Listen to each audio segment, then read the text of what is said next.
Good morning. We handed all the packets out back there. My name is Joe Janier, and I'll be acting as the moderator for the Arundecoy Library Board regarding their vision for the expansion. Before we begin, as we begin all these sessions, we take a moment and reflect on the recent losses in Webster, and let's be thankful to those who sacrifice every day for our safety, our first responders. So let's think of those people also. Let me highlight the agenda and how we'll proceed. Mr. Terry Buford, the director, will introduce the board a little later and the entire committee, and he'll be giving a PowerPoint presentation on the vision for the new library. Mr. Ron Cooper, retired from the Eastridge High School system and former principal, former band leader of a notorious group, will be helping with the question and answering period. Just so we're clear, this is an informational session. We've distributed cards this evening or this morning, which hopefully you've written your questions down and left your name, your email, or your home address. If we do not read your question, you will definitely receive an answer to it, either by the phone or the mail or the email. Terry, would you like to start?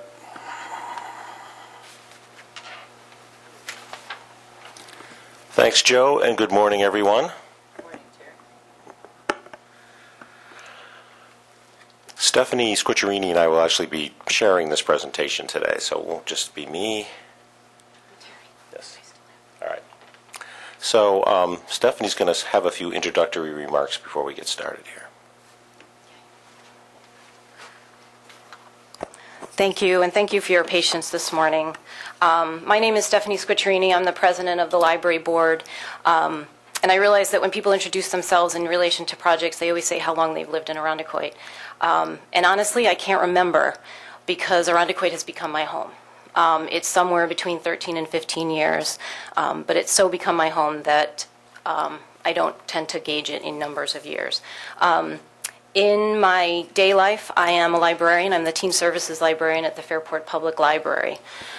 So there's a little background on me. On behalf of the entire library board, I want to welcome you to the second of our 5 planned public forums to share information and facts about the proposed new central library on the Town Hall campus. And I want to thank you for coming this morning. This is an exciting time for Arundecoy as we embark together on a plan for the future of our library, one that we can build together. Our first public forum on January 17th garnered a lot of great questions and feedback. The library board worked hard to make sure those questions were answered as thoroughly as possible. The frequently asked questions document will continue to be updated as we continue sharing of information and addressing the comments and questions and concerns about the proposal.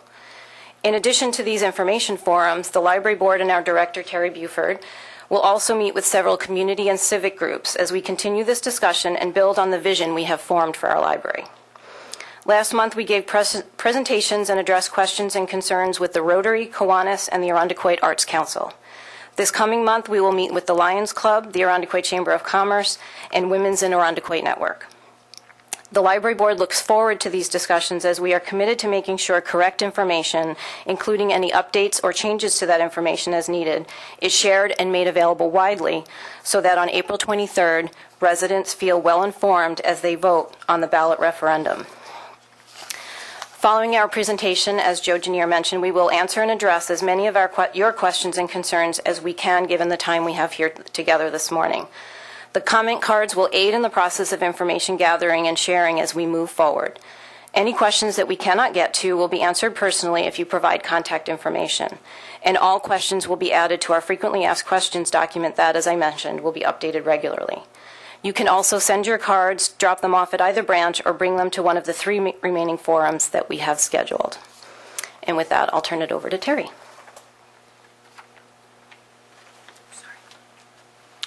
Thanks, Stephanie. Give me 1 second here.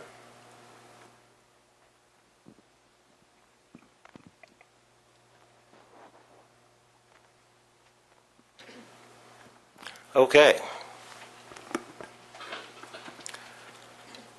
When I first started working with our supervisor, Mary Joyce DeRizio, at our first meeting, before I could get a word in, she said, I know, we have to do something about the library. I hadn't even said anything to her yet. But she told us that we needed to have a plan. And so today we're going to talk about our plan. We're talking about a 60,000 square foot building on 3 floors, right out here.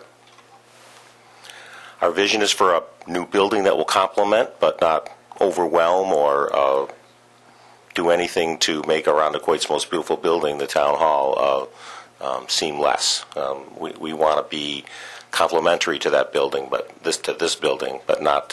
We don't want to outshine it in any way. But what we're really talking about is space. We need more space for almost everything that we do. Every facet of library operations needs more space to be effective.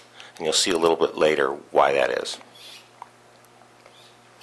But we've got a really, really great plan, we think, here that will include space not just for improved and expanded library operations, but meeting room space for other community groups and even town departments that need a bigger space occasionally for a program or an event. Possibly even revenue-producing operations to offset the cost. Wish I could raise this microphone. So the last time we did anything major to Irondequoit libraries was 1985. Based on feedback from our users and from focus groups that we held, we knew that we needed to improve things to be competitive. Our current buildings are definitely inadequate. We could renovate those existing buildings and it would cost millions of dollars. But it really wouldn't do anything to give us the space that we need. Space not only that the public uses, but the staff uses as well. Staff operations are inefficient because of our constricted situation. It's not like we're not spending money to keep the buildings up. We average spending about $44,000 a year to keep the current buildings going. And we have recently done some cosmetic improvements, and of course they're wonderful, but they don't really do anything to address the space issue.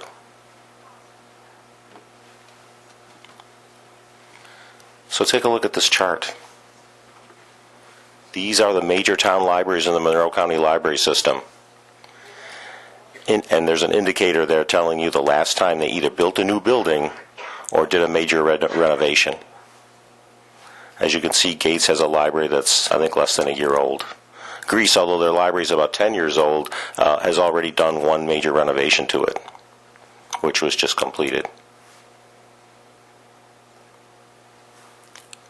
Fairport recently looked at building a new library, and Brighton is considering another renovation right now. But as you can see, we easily lead the league in a category we don't want to lead the league in. It's been almost 30 years. Here's another visual aid that shows the size of the library and the size of the population served for those major towns. It's a bit misleading, though, because we've got Irondequoit in there at 24,000 square feet. And we do have 24,000 square feet, but unfortunately it's split into 2 buildings, and each one is 12,000 square feet. So if you look at the sizes of these other libraries, 38,000, 30,000, 43,000 on the high end. We're trying to duplicate what these people are doing in 30 and 40,000 square feet in a 12,000 square foot building in 2 different places. So we don't really have 24,000 square feet of library. We have 2 12,000 square foot buildings. And let me tell you, it is tough. It is tough to deliver those services in the way we'd like to deliver them and that you'd like to receive them in a building that's a half or a third the size of some of these other libraries.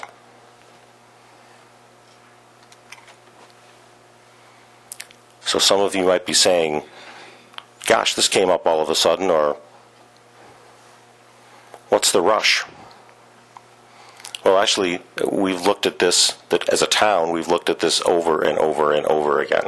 Studies, surveys, feasibility studies, polls, 98, 99, 2002, 2003, 2005, 2006, 2009, And again, we looked at it last year. So 3 slides, 3 pages of studies, they all have one thing in common.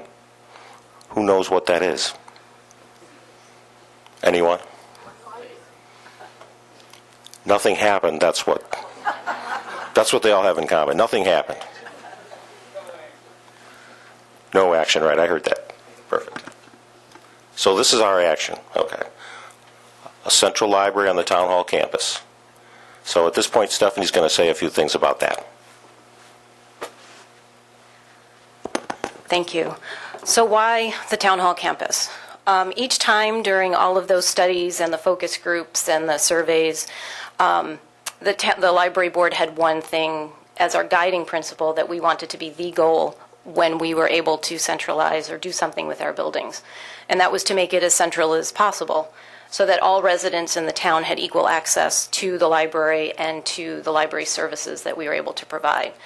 And the town hall campus, as you'll see in another slide, is pretty much the central location in the town. It's central between the 2 buildings, which are less than 3 miles apart currently. This particular site saves the cost of purchasing land since the town already owns it, and it avoids removing any additional land off of the property tax rolls.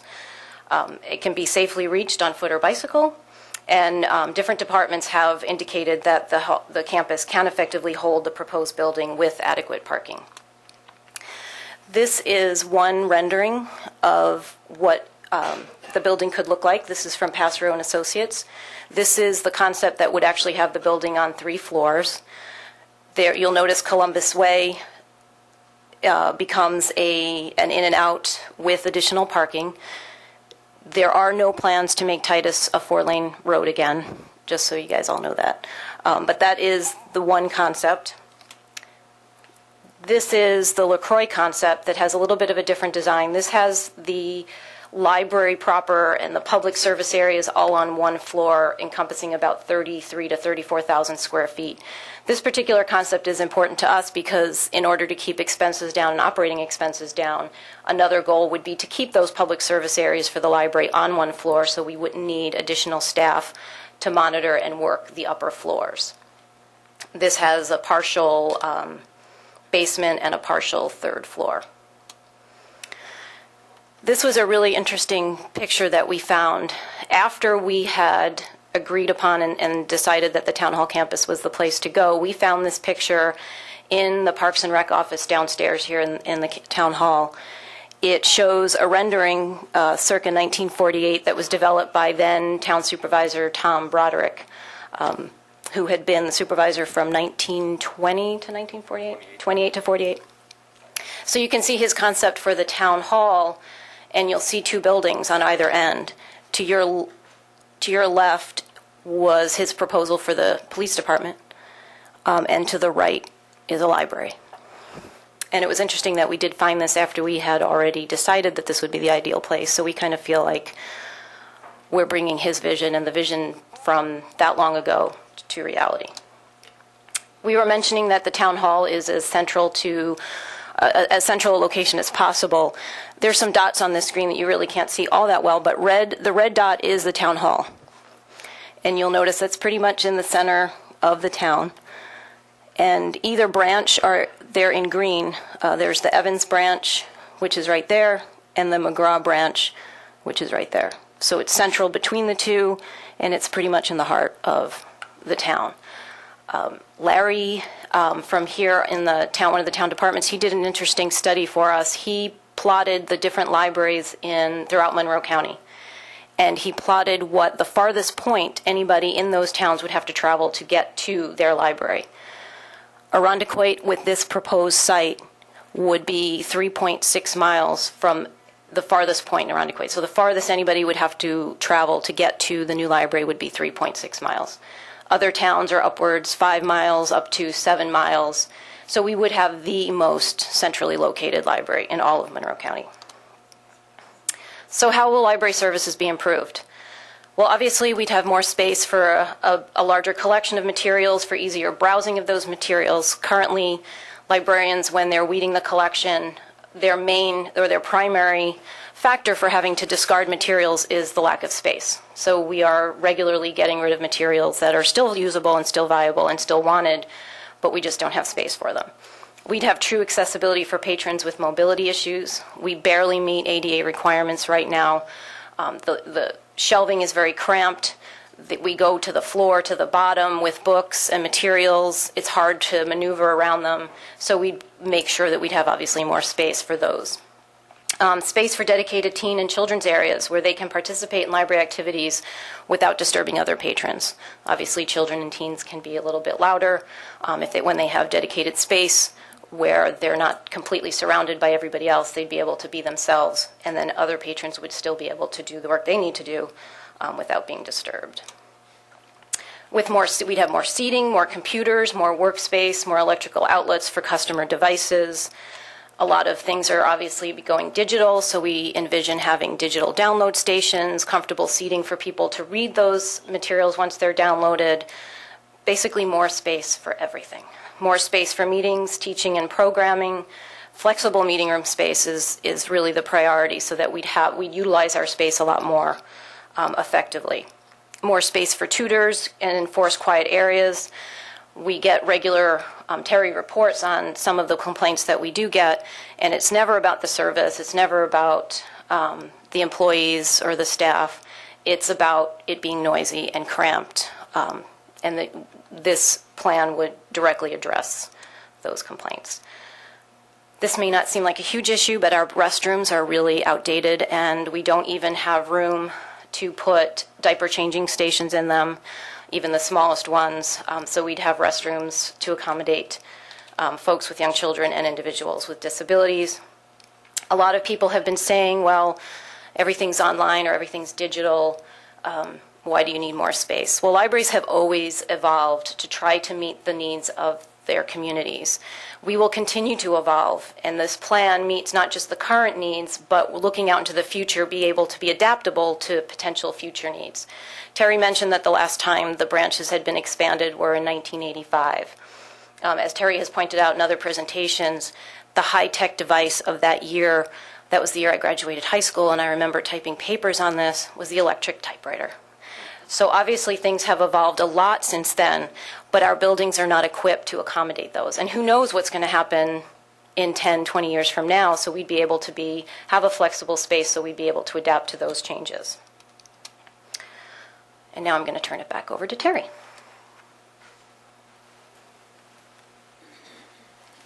Well, as Stephanie was saying, libraries are not going anywhere. We're not going away. Just this month, the Pew Research Group, a nonpartisan, highly respected research company, released a new report on surveys that they had made of people all around the country and what they thought about the library. Borrowing materials right off the shelves is still the #1 thing people want from their library. The second highest thing in their poll was internet use or Wi-Fi. Even young people, the majority of them still use the library regularly. 60% of that 16 to 29 demographic said they still visit the library often.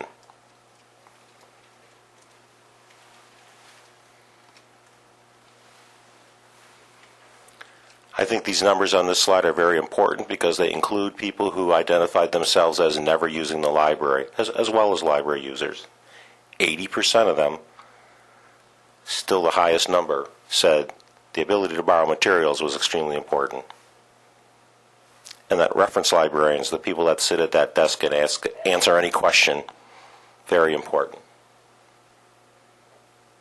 And 77%, including non-users, said computers and internet access was very important to them at the library. Libraries have a business connection as well.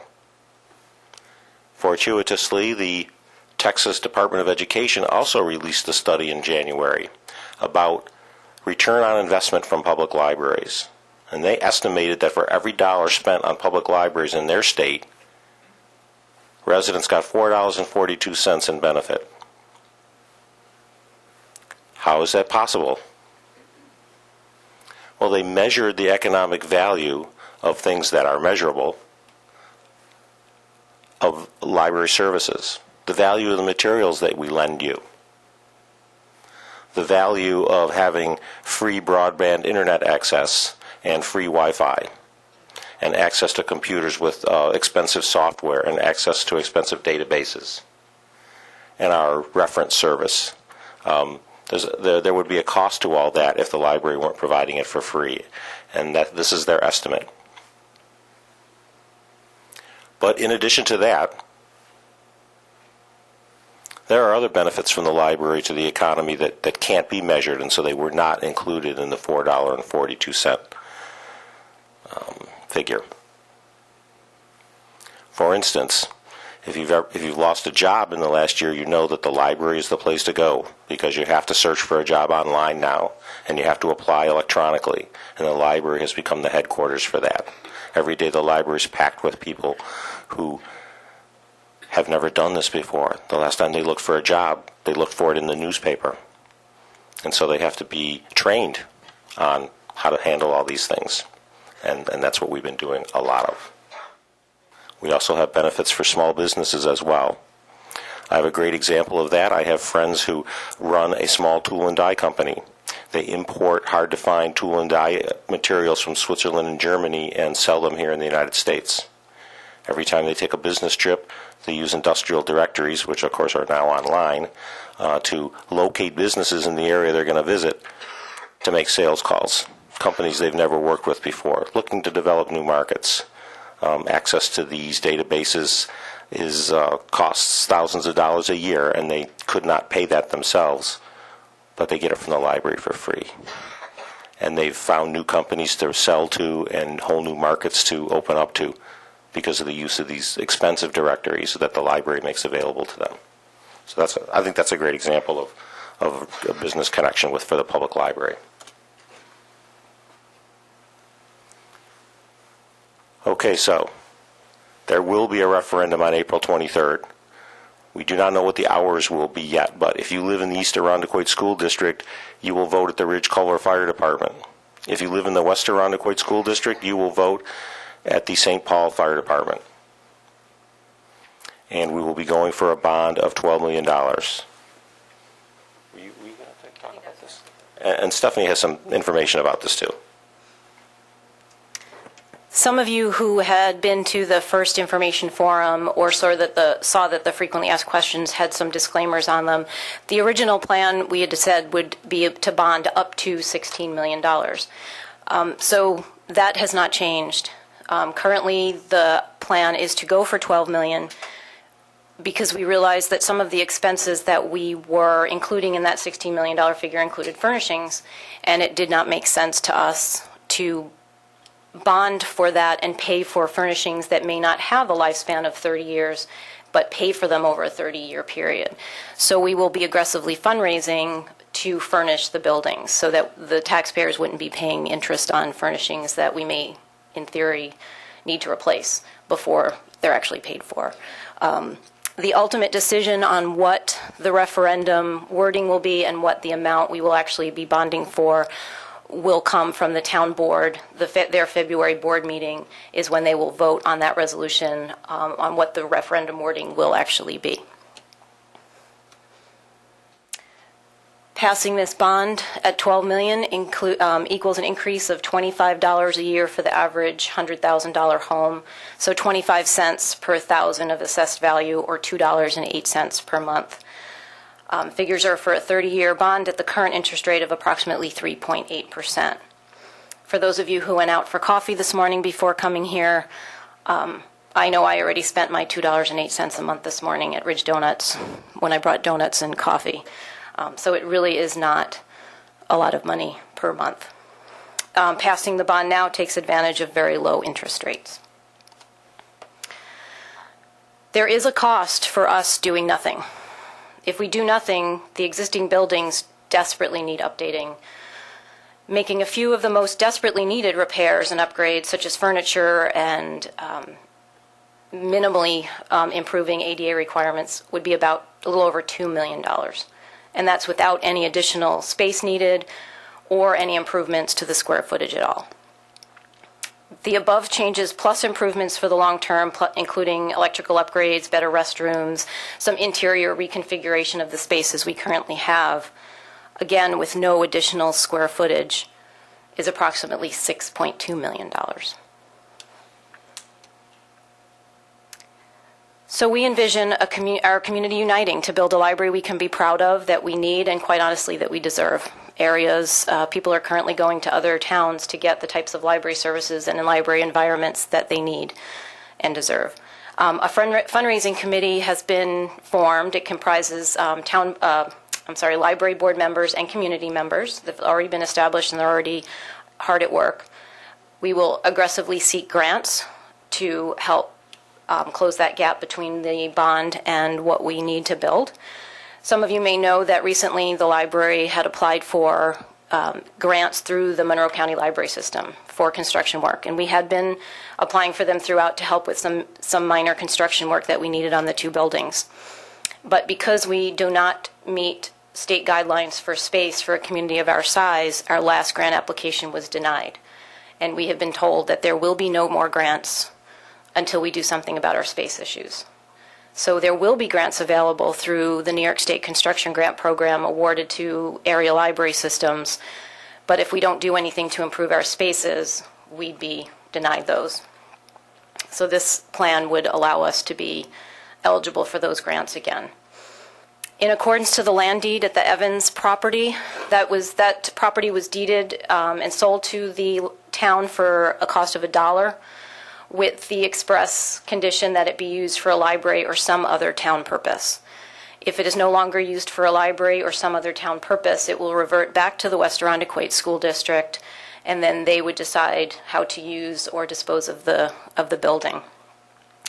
The McGraw branch on Ridge Road will be sold. It currently is assessed at $1.1 million, and there have been offers on that property regularly. The most recent offer has come in December. So it is a parcel of land in our town that is actively sought by businesses.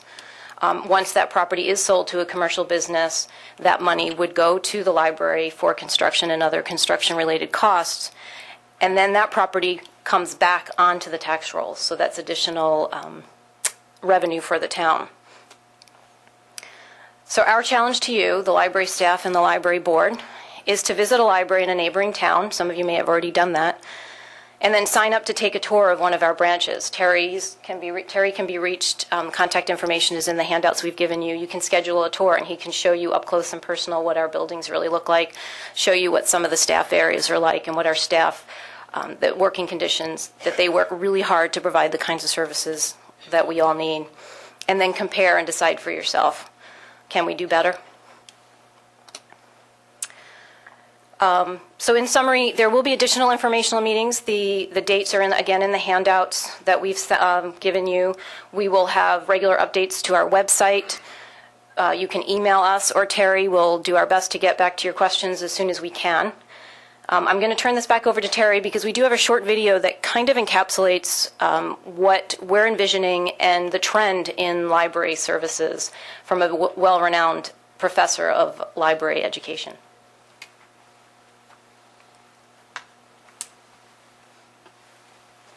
About a year ago, the library hosted a webinar, a seminar by a guy who wasn't in the room, and it was done over the internet.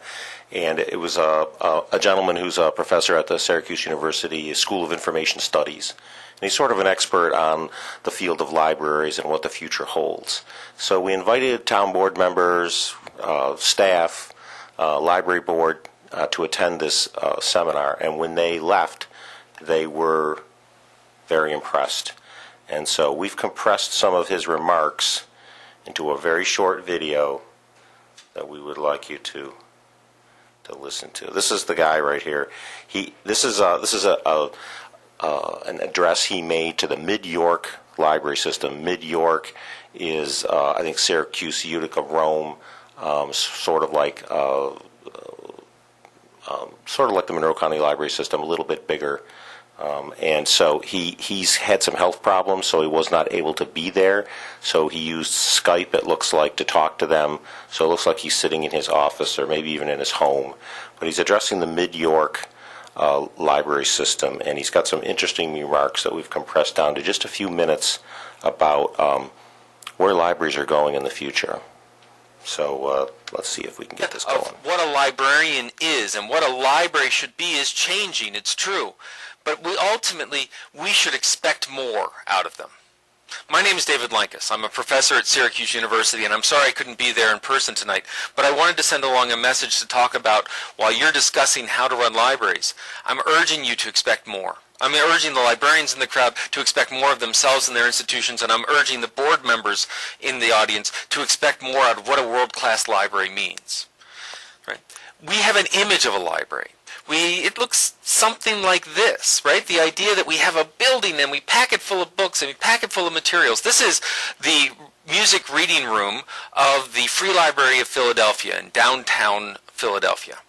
And it looks like a library. We used to have books everywhere in stacks, and it's great. There's some computers in the corner. But here's this exact same room from the 1920s. The image of a library as a book palace, as crammed to the rafters with things to read, and that being its sole purpose, is actually a modern invention. It's about a 60-year-old invention. What happens is we can think about different ways of imagining a library. What could it be? What is it? That in essence what these two pictures show us is not, oh, now we can afford more books or more books are more plentiful, but rather to say what is a library, what goes into it, what should we expect out of it, is really malleable.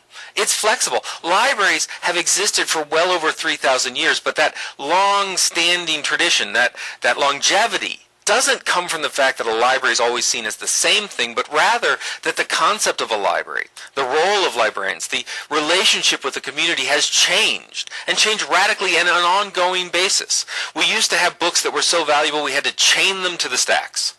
Now we want people to walk through the stacks, open stacks, grab what they want, check them out, just have self-checkout. That decision isn't simply a natural progression. It is a decision. It is a decision that you are making, the communities are making, to say, this is what we should expect out of a library. We know that libraries are going from quiet buildings with a few loud rooms in them to loud buildings with quiet rooms in them. That they're going from places of knowledge access where you go and you take materials and leave, to knowledge creation where you even bring your own materials in. You record music, you write your next book, you share woodworking, you share your talents, you lecture. The community becomes a place, the library becomes a place where the community can create. We've looked at libraries as houses of collections, books and stacks of materials, to now looking at libraries as platforms for community innovation and learning. What we have is an opportunity to look at libraries in a very different way. That libraries are not some eternal institution that we assume what they look like and they all look the same. And when you walk into part of the county, you see one library, and when you walk into the opposite county, opposite coast, another continent, you expect to see the same thing out of libraries. Why? We should expect to see ourselves in there. We should expect to see libraries as allowing and unleashing the innovation of the community. Libraries need to look at the aspirations and dreams of a community. What does this community want to be? Where does Mid-York want to be? Does it want to be a world-class tourist attraction, incubator of new business? What is it? And let the library be an essential part of working towards that goal. And sometimes that will be acquiring books and materials and DVDs and databases. But sometimes it will simply be a space, or it'll be someone to listen, or it'll be a consultant, or it'll be some way of connecting different members of the community together. The library is a platform for the community to innovate. A platform where they can get inspiration and knowledge from materials and books, but also a place where they can meet and learn from each other. It's a place to debate and argue. It's a place of participation and creation. The library worldview that we exist is no longer that we own a collection and we loan it out, but rather that the community is our collection and we caretake it and push it forward. That's what libraries can be. We must expect more out of our libraries. And I hope we can continue this conversation later where we can get into the specifics. Thank you very much for your time.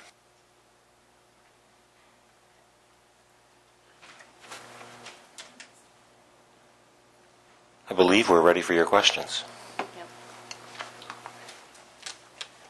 We're just going to give the library board a moment to take their seats, and then the rest of the library board will introduce themselves so you know where they're coming from, too. Sure. Okay, if you have those questions, if you could hand them in, please.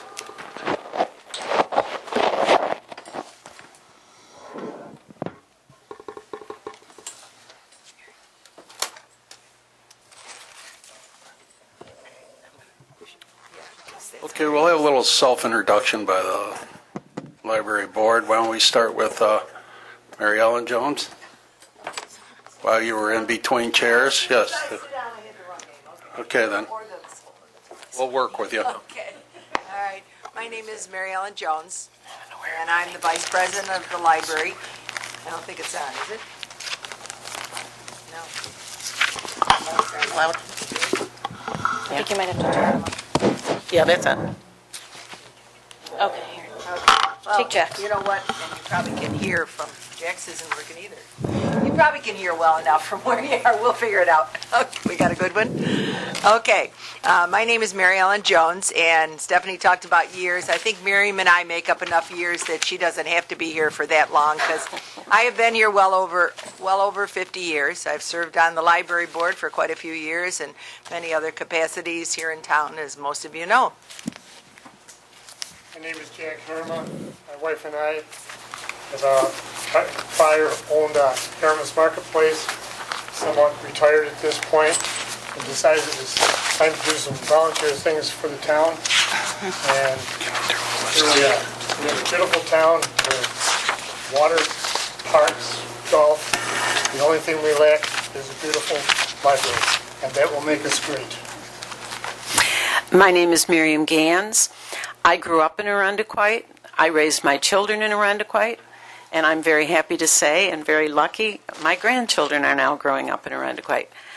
Maybe you know them. They're the smartest, best behaved, cutest kids in town. John Perticone, I'm the liaison between the town board and the library board. And I'm Carol Momano, and I'm the treasurer of the library board. And outside of the library board, I teach accounting at St. John Fisher College. Okay, thank you very much. Mr. Cooper, do you have some questions? Yes, I do. Thank you, Joe. Somewhere along the way, Joe got the idea that I could read, so You were the principal of a high school, I hope so. I will do my best here. The first one looks like a comment more than a question. Says it is disingenuous to keep referring to the Titus Avenue location as central. The vast undeveloped area north of Titus Avenue means the center of population is far south of Titus Avenue. I can appreciate that comment. And as we said, the study that was done by Larry here at the town hall does demonstrate that the farthest point that any person will need to travel would be 3.6 miles to get to the central library. Currently, each library is about 2.7 miles from each other. So if you were to go to one branch and that branch didn't have what you needed, you would have to travel 2.7 miles to get to the other branch. So this is just a little bit farther than that. I think, yeah. Thank you. Has the board considered a potential person of financial means who might provide funding with the possibility of naming the library? Also, what happens to the names of the branches now in place, that is, Evans and McGraw? We absolutely have considered the possibility of a large donor, and that would give that person naming rights depending on the amount of contribution. We're also looking into naming rights, for instance, for the children's room, for the teen room, but we will not forget Pauline Evans and Helen McGraw. Helen McGraw. There will be definitely in the lobby or someplace an appropriate memorial to the two of them. Wonderful. Will there be an area similar to a Starbucks for additional revenues? Yes. I'm going to actually let our accounting expert speak to revenue producing. We are definitely looking at some kind of, all right, I guess this one works better. We are looking at, we are going to envisioning space that can be rented out, and that rental income will be used to offset our regular operating income, operating budget each year. So this is something we definitely are want in the plan. That's one of the most frequently asked questions there is. Will there be a place for coffee or Starbucks? What will the annual costs be as compared to the $44,000 for each library presently? So annual cost, the $44,000, I think, is referencing the repair cost. Well, to begin with, one of the things I'm surprised Terry didn't mention when he mentioned the $44,000, we now have a bill of an additional $7,500 that is coming as of yesterday, when half the heating unit burned out at Evans and the Cooper Road branch. And that is 28 years old, and that cannot be repaired without a major cost. Because of the fact that we will have new equipment, that we will have the warranties under all of the heating systems, the roofs, and things like that, that we will not have those costs for quite a few years. We've spent a lot on our roofs. So one building, then the other building. What we're going through this year with Evans, we actually went through last year with McGraw. So this, we don't foresee these major repairs at all because of warranties and everything else for quite some time. And then our annual operating budget, we see that by bringing together the two branches, we're going to be more efficiently using our staff expertise, because right now they're divided in two different branches. So it will be a more efficient use of our resources. There is duplication that we currently see by duplicating resources at each branch. Some resources we have had to eliminate due to some of our budget struggles trying to operate two full-service branches. So there may be a really great periodical or research item that you were able to get at both branches before, but now you'll go to one and see it's not there, so then you have to travel to the other because we couldn't afford to continue to buy 2 copies. So by bringing together, we'll reduce those duplications even further, which will free up funding to be able to offer even more diverse materials or diverse services. And also, to just piggyback on duplication, we're also duplicating elevator maintenance, we're duplicating copiers, so things like that we'll no longer need to duplicate. And we'll also, because we're on Town Hall campus, be able to share in some services like garbage collection, maintenance, that now we have on our own. Those exact cost savings we won't know until we're actually in a building, though. I guess snow removal will be one of them, is that correct? Yes, right. We'd be the first ones plowed out, Yes. yes, that would be correct. Okay. Before we continue, a gentleman took time to at least write a note, and he typed it up, and I think it's well worth reading to you. He wants to thank the library directors and the board for the difficult job they've been doing under the difficult working conditions. And for the past 10 years, he's been using other systems. And this is sort of gets me. He'd like to see a separate room built like at Brighton Library, and have programs for travel slides, local hiking, movies. Programs like the above would give a warm feeling for our town and residents. A family can come and see a movie, hear a talk, or listen to students from Eastman School. He even learned to hike. But the key thing is, where's he going?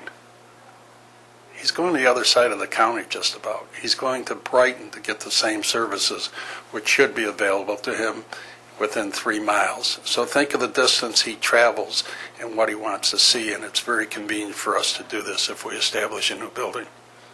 Ron? Well, one other thing about that, when he goes to Brighton to visit the library, he probably gasses up his car there sometimes. He probably starts dropping off his dry cleaning at the Brighton dry cleaning store. And the next thing you know, he's running all of his household errands in Brighton instead of here where he should be. Is the scale model really up to scale? I don't think so. The actual 3D model that LaCroix did for us, that is as far as I understand, it actually is to scale. He actually, and he does grow those little trees that he put, he grows those types of trees that he planted in our model, but that is currently to scale. I'm pretty sure that's what he said. And I think that building there is approximately about, I think it's about 55,000 square foot, the one that Croy did over there. There was an estimate on that, roughly construction estimate, that was a little over 12 million for that right there. But it's about 50, I think it's around 55,000, the building there that LaCroix did. But the footprint for that building is only about 34,000. I mentioned that concept had the library proper, the public service areas all on one floor. So that footprint is about 34,000 square feet. Is there any consideration of establishing a used bookstore?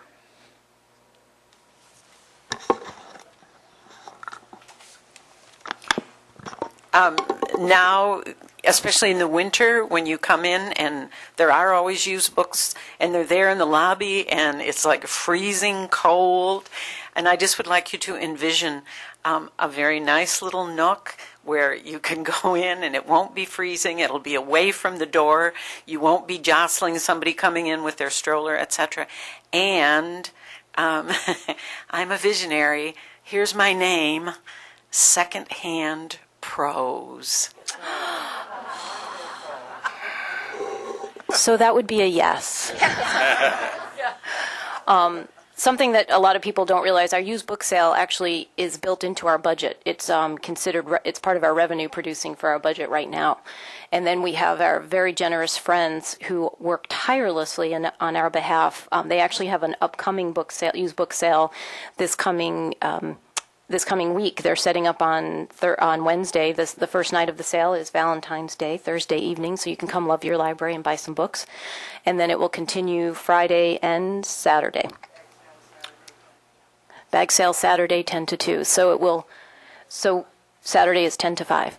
So we envision, Friday is 10 to 5? Friday is 10 to 5. So we envision a bookstore that will harness the energy of the friends, expand our revenue. Friends could sell additional items that you need to tote your books out or to enclose over your e-readers. So there's all sorts of vision for that. I love that. Secondhand prose. Like that. A quick question that was asked at the last meeting was in reference to the selling of the McGraw branch, okay, would this be brought into the 12 million requested? Is that what we're saying? Would it be a reduction or would it be part of the $12 million? When we were originally talking about the bonding, we were saying up to 16 million, and then anything we raised would reduce that 16 million. But with the reduced flat bonding that we're suggesting, the 1.1 million or hopefully more, maybe there'll be a bidding war on McGraw, that would go to supplement the 12 million. Okay, so technically it could be 11 million or no? No, it would be, we need the Oh, it would one, supplement. it would supplement it, so it would be on top of it. We would, yes, exactly. Okay. Mr. Cooper? If consolidating the branches would not increase operation costs and repair and upkeep will be dramatically dropped, can the savings be used to pay off the bond faster and save us from long-term higher taxes? Could you read that? Yeah, no, I just want to hear it again. If consolidating the branches will not increase operation costs and repair and upkeep will dramatically drop, can the savings be used to pay off the bond faster? Yes, I don't see any reason why it wouldn't, because anything that we raise extra over, I mean, mainly from the fundraising and all that, it's hard to, because if I'm hearing this right, if we get more in operations, we have less restriction on expenses. Can we pay off the bond? I think I have reservations of trying to answer that right this minute, because I think I need more information on that, because part of it is the bond is going to be out there. The library operating budget is part of the whole town budget. So then this all becomes in one bucket. So I think I would like to not fully respond at this point, because I'd like to get more information, if that's, okay, because I really want to be able to get the best possible and put in all of the options that I see that could happen with that. Carol, can I just say one thing? Yeah. Would you like to address that? Yeah. Okay.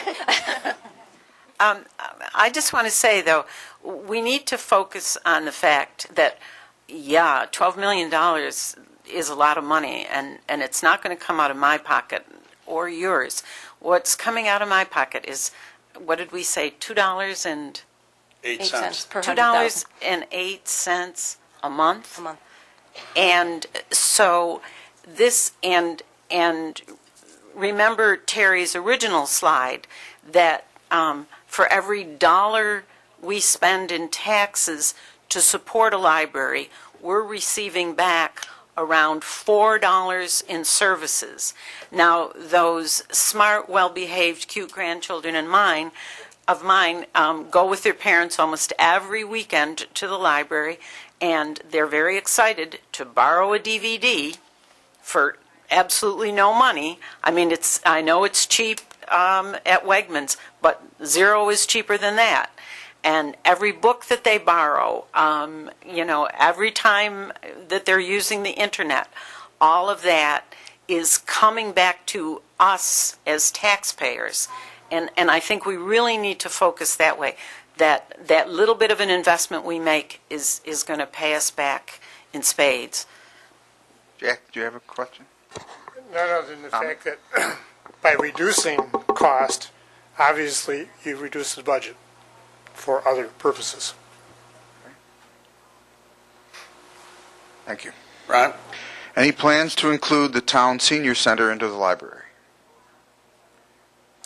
This is another question we've gotten a lot. The short answer is no, not right now. The longer answer is that we will, with additional flexible space, we'll be able to complement even further the great offerings that Pine Grove is able to offer.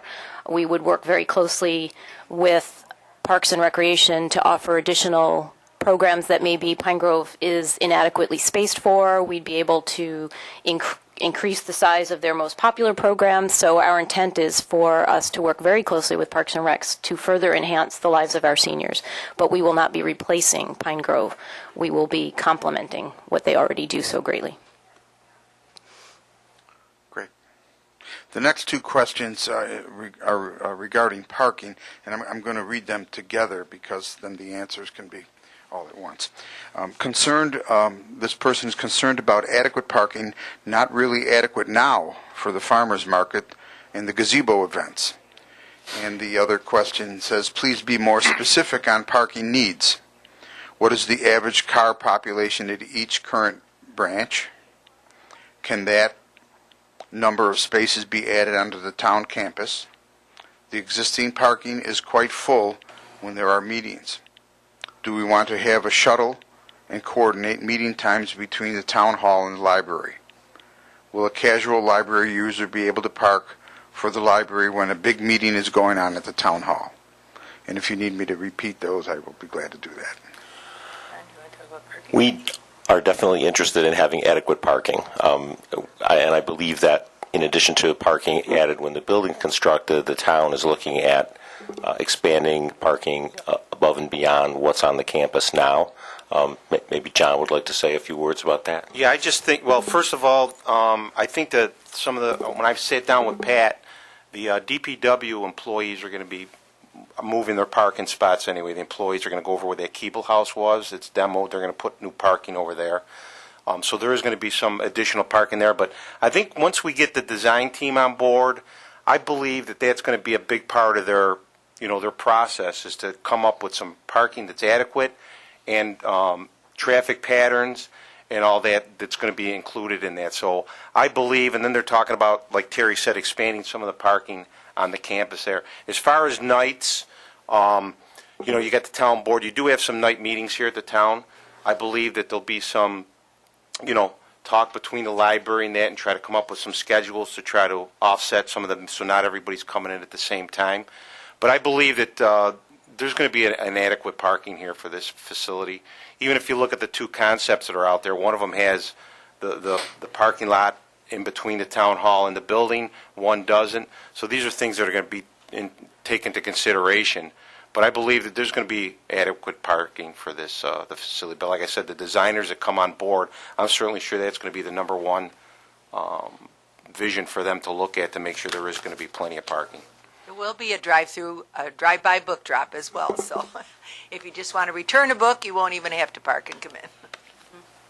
And I believe the plan for the farmers market going forward is actually to have the vendors on the lawn along where the gazebo is. So that would increase parking, where the vendors will no longer be taking up those parking spots. So that would increase parking for the farmers market. As John mentioned, the one rendering did have Columbus Way being turned into a parking lot. So there's a lot of spots that are in that drawing. And in the LaCroix drawing, there's enough space to have an additional row of spots where there's spots along the DPW building and then spots along that lawn where the horseshoes and the beer tent would be. There's space for additional parking down the middle of that. So even without much work, there would be the addition of those spaces that would be available.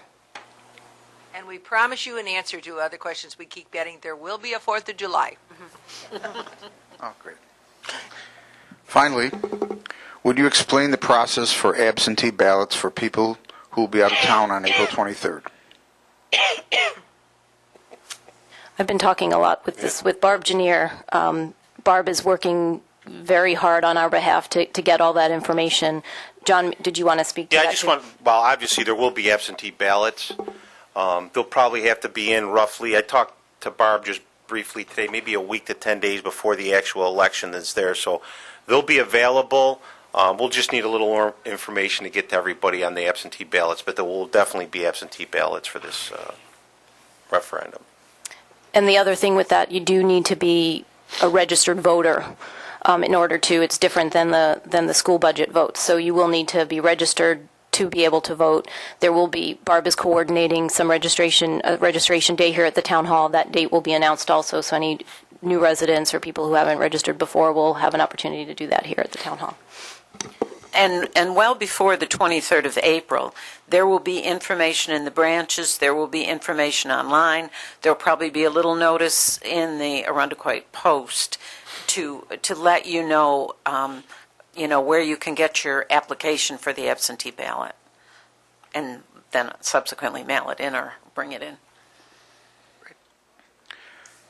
Regarding the bond for $12 million, what is the estimated interest rate, and how long will it take to retire the debt?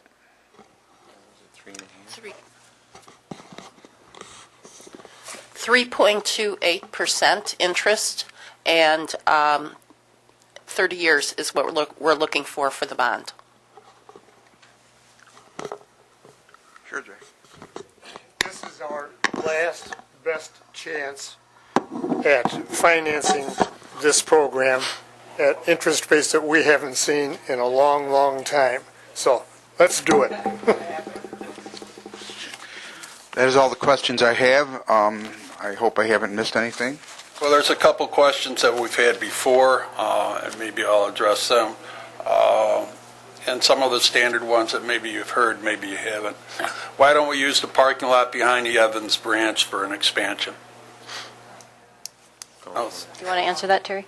You get that question a lot. It's not our parking lot. The Arundequoit United Church of Christ owns that parking lot. They generously share it with us during the week so that we do have adequate parking for the library. But if you can visualize the Evans Branch property, the dumpster enclosure that's right behind the building is right at the rear of our property, and everything farther back is owned by the church. Why do we need public libraries when both school districts have such nice libraries? That's a really good question, and that's come up often. And the real reason is because school libraries have a completely different mission than the public library has.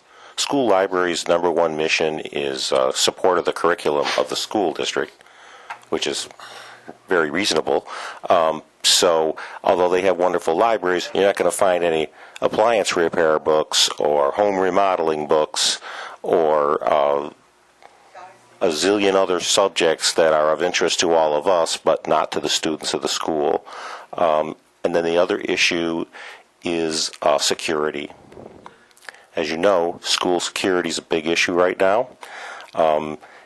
We cannot have that kind of security in a public library. By law, we have to allow just about anyone to come in. And unless you're actively disrupting the operations of the library, you can come in and stay as long as you want. And that's wouldn't be conducive to having the kind of security that the schools are interested in having. So it's really almost like a completely different style of operation. So it's a library in name, but it's a completely different operation than a public library. And as a teen services librarian, I can tell you that school and public libraries are collaborating more than ever also. So we see ourselves as partners in serving the community. We complement each other. We've also been able to reduce some databases that public libraries have subscribed to help students, where those databases are available now in the schools, and we have access to them. We know how to access those to help students when they're in the public library looking for assistance. So we do work closely with our school partners in order to serve our population. Another question, how quickly could construction start, and when would it be ready for use? Yeah, you just answered that question. I mean, first of all, when the referendum passes, they'll start to go out to design. I mean, that'll take some process. There's going to be a lot of public input with that. I mean, personally, for me, best case scenario, maybe next year at this time, if everything goes well, we could start digging and get it going. Because what you're going to have is the design, then maybe they'll get it down to maybe 2 or 3 designs, and then, they're going to have some public input. So even before we even pick a library style or design that we want is going to take a while to get to that point, and then get the architect on board to design it and get it out on the street for bid. So best case scenario, I would think next year at this time, early spring, we may be ready to go. And John, could you speak to, in the past you've answered how long it would construct a building, since we're not demolishing, we're building Yeah, fresh. I just think a building of this size, maybe from beginning to end, maybe 9 to 12 months from beginning to end, and be in there within that time frame. So it'll be a fast-paced. I believe that this will be a high priority job. A lot of contractors and they don't want to work on this job, so I think we'll get a lot of traffic on wanting to bid it and design this library. Here's a wonderful question that was answered a long time ago, but we'll throw it out there. Why don't you move to an empty shopping mall or another empty storefront like Webster did? We tried that. We do, yeah, I'm having flashbacks a little bit. There's a couple of reasons. One, obviously, that topic came up several years ago, and it was met with some very strong opposition, and we didn't want to go down that road again. The other thing is, if we move into a commercial property, we're taking property off the tax rolls. So that we didn't want to do that. This property here, since we already own it, we wouldn't need to be leasing it. We'd own it outright. We'd be able to develop it and expand it and renovate it throughout the years as we see fit. But again, we wouldn't be taking anything off the tax rolls. In regard to the design of the new building and such, what input have you had from what other sources? Focus groups. Yeah, I just wasn't sure if somebody was going to lean forward. I feel like I'm monopolizing the answers. We've had, Terry kind of summarized all the studies that have been done since forever ago, it seems, but we've had focus groups, we've had design charrettes, we've had regular patron feedback throughout the year, we've had staff feedback on restrictions that they find that they can't serve because of the restrictions that we have in our current buildings. there's been a lot of different feedback.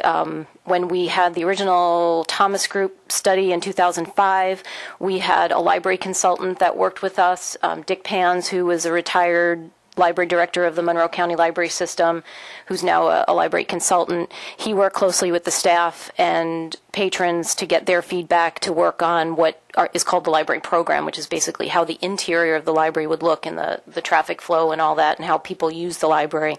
Now, obviously, that study being from 2005, a lot has changed in a library, as you saw.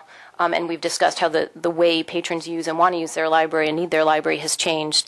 But the fundamental principles in there are still important because they took into account the staff and the patron needs. So there's been a lot of feedback. And then when the final design, as John mentioned, when we have those results, our responses from the RFP, which is a request for proposal out, we will involve the community again and the staff. What are the current needs? What are the future needs? Make sure that the adjacencies in the buildings are right for the way the library is used. So we'll continue the discussion on how best to design our library.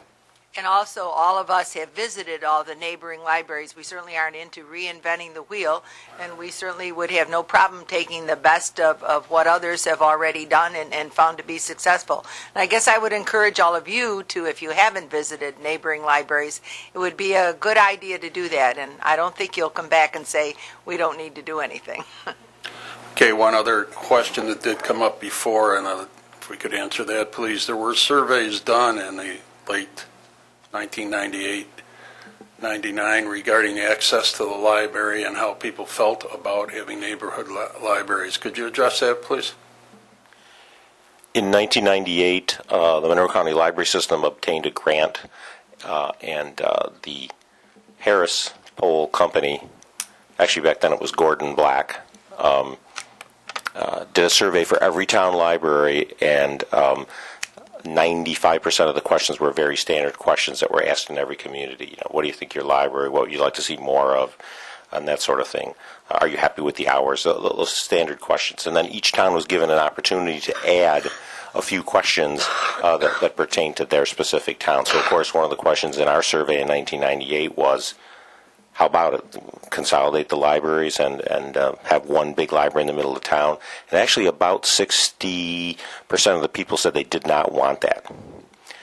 Now that was 15 years ago. But what was interesting about that survey was that when you broke down the responses by a couple of criteria, it was really interesting to me. Among the age groups of people with children, adults between the ages of, let's say, in their 20s and their 50s, I can't remember the exact breakdown, there was actually a small majority of people who were in favor. And then also, if you broke down the responses by how many years you've lived in Irondequoit, very interesting. People who'd lived in Irondequoit for less than 15 years, 2/3 were in favor. People who'd lived in Irondequoit for more than 15 years were obviously the group that was most opposed to this. So when you combine that with the fact that the survey's 15 years old, we're thinking maybe thinking has changed, and so we're no longer thinking that survey is something that we should be acting on.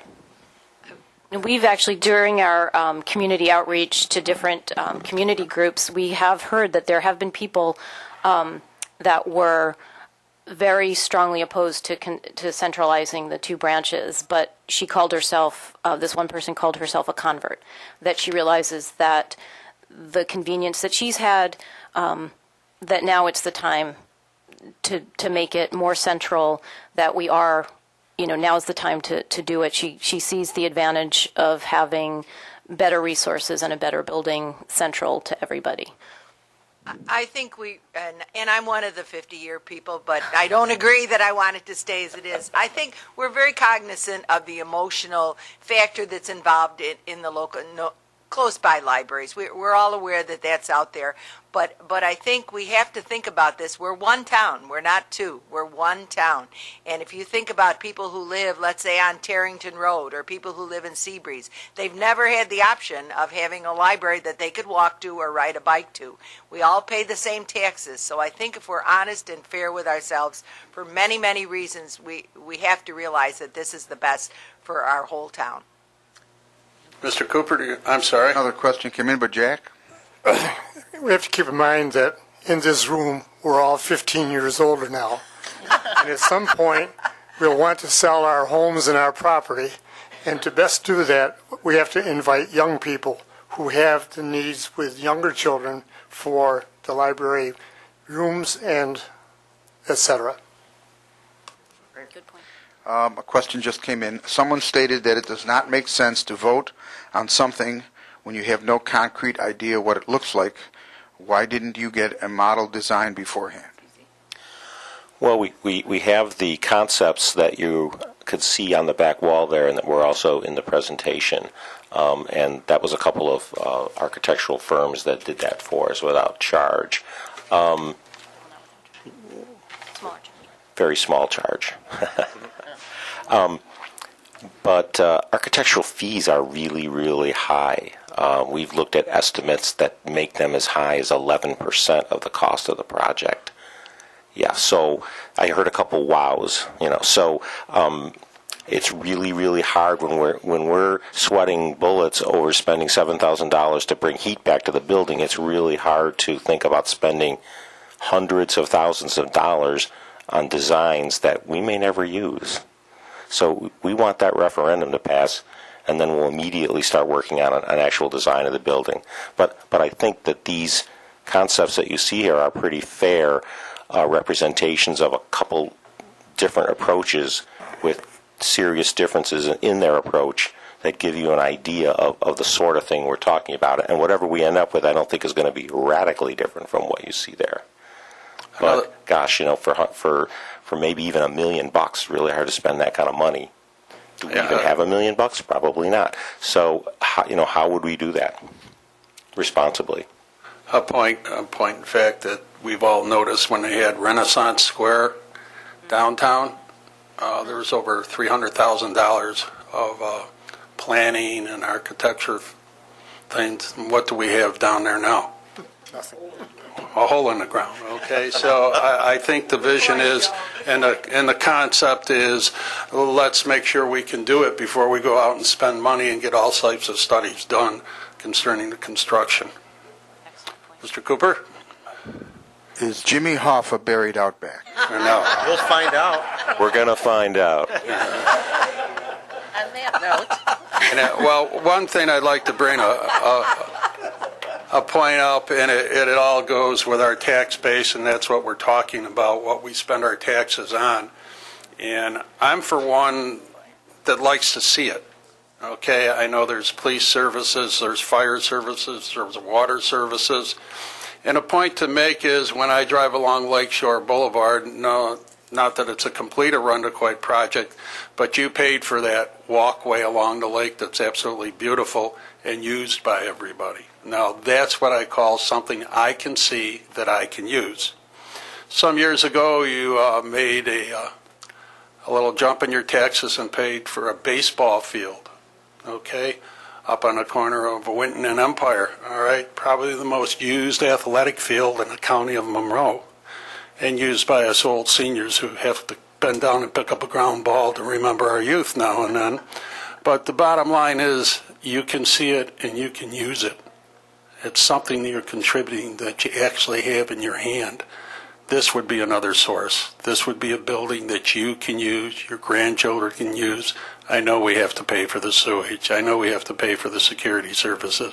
But once in a while, I like to see something that I can use, that I can really use, and have my grandchildren use. Any other questions? That seems to be it. Okay. Well, we'd like to finalize by statements by each member of the board. Short statements.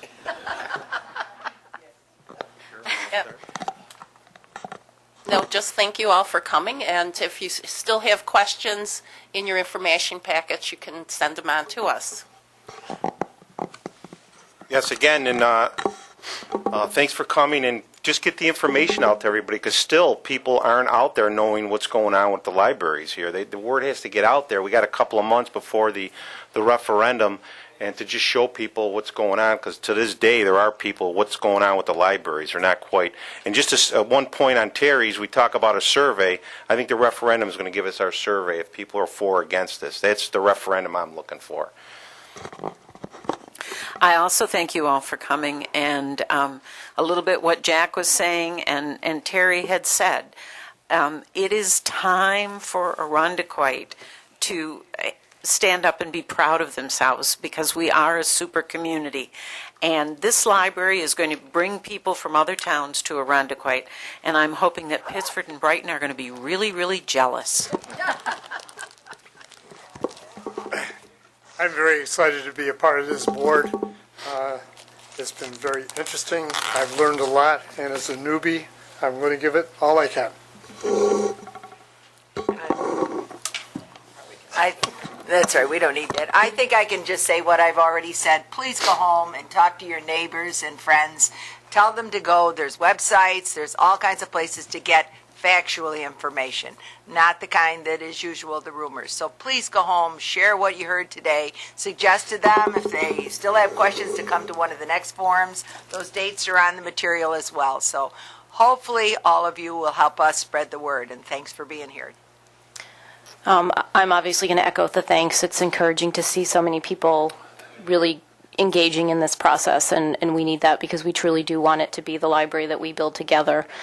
And we, as a board, are working really hard to make sure that we address everybody's questions. The last group of questions took us a little bit longer than we thought would to get out there, but we just wanted to make sure we had the right information, the correct information, and in as thorough as we could. This is a really hard-working board. We're working really hard on your behalf, and we want to earn and I don't even think I can't think of the word, but we want to earn your trust. We're working hard on your behalf, and we're working to make sure that we continue to add to that information and get, as we have more new information in our discussions, we'll make sure we get it out to you. And if you have any questions that you think we haven't answered, be sure to email us. You can contact Terry. We can make sure we get those answers for you. I'll just say thanks for your participation. If you're in either branch library, you'll find a lot of these materials in notebooks that you can review. We've got other copies of the graphics at the back of the room here that you can also look at your leisure in each branch. So, please get out and vote on the 23rd. Thanks. I don't think we mentioned either that this forum and all subsequent ones and the prior one are online, so you can see them on iCAD if you missed one. Or if one of your neighbors can't get out to see them, they are being televised. And we have the DVDs in the library if you want to borrow them. And they're free. Again, thank you for being here this morning. Just a little commercial. There'll be one on March 6th at the Town Hall at 6:30. There'll be one on March 26th at the Town Hall at 10:30 a.m. and on Wednesday, April 10th at the Town Hall at 6:30 p.m. Remember, look the information over, but the key thing is vote. All right? We'd like to thank you all for being here today.